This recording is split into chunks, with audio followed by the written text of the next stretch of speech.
नमस्कार, मैं नवाब खटाना और आप देख रहे हैं द नेटवर्क न्यूज इंडिया। आज हम लोग पहुंचे हैं पंचमुखी हनुमान मंदिर जो लक्सर से पुरकाजी रोड पर स्थित है। तो हम आज पंडित जी से जानेंगे करवा चौथ पूजन के बारे में। तो हमारे साथ हैं आचार्य पंडित विनीत जोशी जी। तो आइए बात करते हैं पंडित जी विनीत जोशी जी से। जोशी जी, आपका हार्दिक स्वागत है हमारे बहुत चैनल पर। बहुत धन्यवाद, हार्दिक अभिनंदन। पंडित जी, अब की बार करवा चौथ यानी कि 20 अक्टूबर 2024 कल की है, रविवार की। तो इस करवा चौथ पूजन का क्या विशेष महत्व है? किस टाइम इसका व्रत रखना चाहिए? किस टाइम इसका उद्यापन हमें करना चाहिए? तो इसके बारे में क्या कहेंगे आप? पहले तो ये बताऊं कि सभी को करवा चौथ की हार्दिक शुभकामनाएं। और करवा चौथ जो है कार्तिक मास में मनाया जाता है। और कार्तिक महीने में देखिए, अब हमारे सनातन पद्धति के अनुसार, हिंदू धर्म के मान्यता के अनुसार हमारे यहाँ बहुत सारे पर्व आते हैं और उनमें एक विशेष पर्व है करवा चौथ का। करवा चौथ आप जानते हो, करवा कहते हैं मिट्टी के पात्र को। और इसका बड़ा विशेष महत्व है क्योंकि अपने पति की दीर्घायु के लिए, घर की सुख संपन्नता के लिए, कुशलता के लिए विवाहित स्त्रियां इस विशेष पर्व को करती हैं, जिसको हम करवा चौथ कहते हैं। और करवा चौथ में का महत्व महाभारत काल से है और मान्यता के अनुसार माता पार्वती की भी इसमें कथा आती है। तो अनेक अनेक कथाएं हैं। तो अब जो ये करवा चौथ पड़ रहा है कल के दिन 2024 में अक्टूबर को 20 तारीख दिन आपका जो है कल रविवार का रहेगा। सुंदर दिन है और देखिए नक्षत्र भी कितना अच्छा पड़ रहा है, कृतिका नक्षत्र, जो कि पर्व को और विशेष महत्व बना देता है पर्व का। तो इसमें जो है सबसे पहले मुहूर्त का जो पर्व रहेगा वह प्रातः काल हो रही है हमारी 6:46 प्रारंभ चतुर्थी तिथि कल, जो कि अगले दिन शाम तक रहेगी। और जो है प्रातः काल उठ करके विवाहित स्त्रियां अपना स्नान ध्यान करके भगवान गणेश, माता पार्वती और महादेव शंकर भगवान का पूजन और कार्तिक भगवान का पूजन करती हैं। और पूरे दिन जब तक चंद्रमा उदय नहीं होता संध्या काल में, तब तक वह निर्जल व्रत रहती हैं अपनी पति के दीर्घायु के लिए। और व्रत का जो पर्व काल है वह 1 घंटा 16 मिनट रहेगा शाम के समय।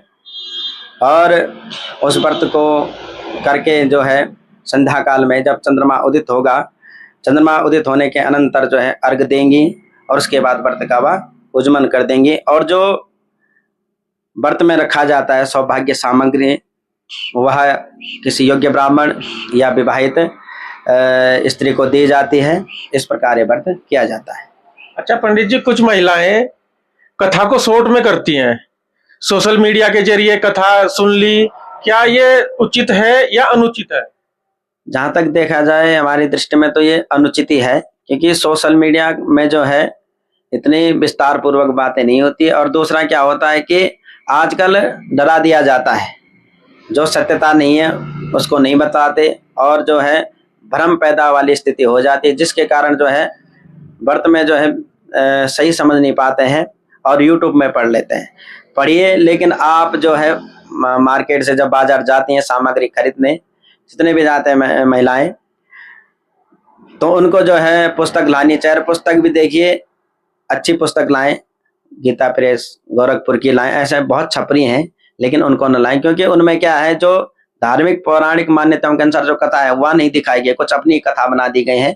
तो जो है एक कथा लाएं तो अच्छी पुस्तक लाएं गीता प्रेस की और उसको पढ़ें। देखिए उसमें पूरा विधान भी है, पूजन भी है। और आजकल क्या करते हैं, शॉर्टकट अपना लिया, फोन रख दिया। कितने तो मैंने ऐसे भी देखा कि चलो ठीक है, आप गूगल में भी निकाल रहे, पढ़ेंगे नहीं, यूट्यूब में लगा दिया और वो सुना रहा है। बताइए कितनी भयंकर विकट परिस्थिति है। तो उसको इस प्रकार से नहीं करना चाहिए। जो आप व्रत रख रहे हैं, जिसके निमित्त कर रहे हैं, वह व्रत फिर सफल नहीं हो पाता। इसलिए व्रत करें तो पुस्तक को अवश्य पढ़े। आप अब नहीं पढ़ सकते तो किसी दूसरी बहन से पढ़वा दें, पर अवश्य जो है पुस्तक के ही द्वारा इस व्रत को पढ़ना चाहिए और करना चाहिए। अच्छा पंडित जी, एक क्वेश्चन और मेरा, जैसे आजकल नई नवेली बहुएं घर में आ रही हैं, वो सोशल मीडिया के जरिए सीख रही हैं कि व्रत को कैसा रखना है कि नहीं रखना है, क्या क्या पहनना है, क्या क्या बनना है। तो आज आधुनिक युग में जो हमारी करवा चौथ है, इस पर खर्चे बढ़ते जा रहे हैं कि नहीं बढ़ते जा रहे हैं? खर्चे देखिए बढ़ते जा रहे हैं, और आधुनिक दौर में ऐसा हो गया है कि अब व्रत का महत्व ही खत्म कर दिया है। क्यों? क्योंकि अब व्रत जिसके लिए रखा जा रहा है उसकी तो कोई मान्यता हो ही नहीं रही है।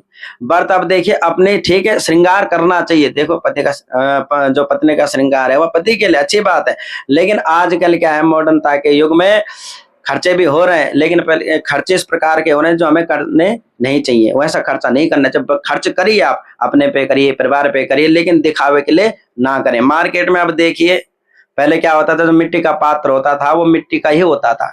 अब ऐसे पात्र है उनका पता ही नहीं लगता ये मिट्टी का है, काहे का है। तो व्रत की जो महत्व है वो समाप्त हो जाती है। इसलिए सबसे बढ़िया जो हमारे गांव में जो मिट्टी के पात्र बनाते हैं कुम्हार, उनका भी रोजगार बढ़ेगा, उनसे लीजिए। आजकल सजावट के लिए मिट्टी का पात्र कितने का आता है? 20, 25, 30।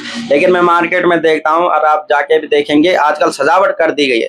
तो भगवान को सजावट से नहीं, भगवान को भाव से करिए। उसमें बढ़िया सुंदर लगाकर, पता नहीं कैसा पात्र है, शुद्धता है क्या नहीं है।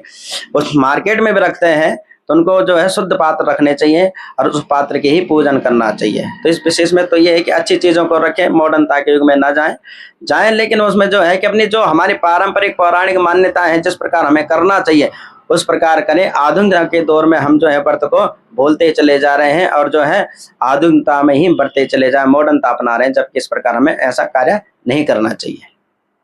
तो आपने सुना आचार्य पंडित विनीत जोशी जी को, जिन्होंने बताया कि आज आधुनिकता के हमें मॉडर्नता के पीछे नहीं भागना चाहिए। इन्होंने बताया किस प्रकार हमें व्रत को करना चाहिए, क्या क्या नक्षत्र हैं, क्या क्या इसके शुभ मुहूर्त हैं। ज्यादा वीडियो देखने के लिए हमारे चैनल को फॉलो करें। धन्यवाद।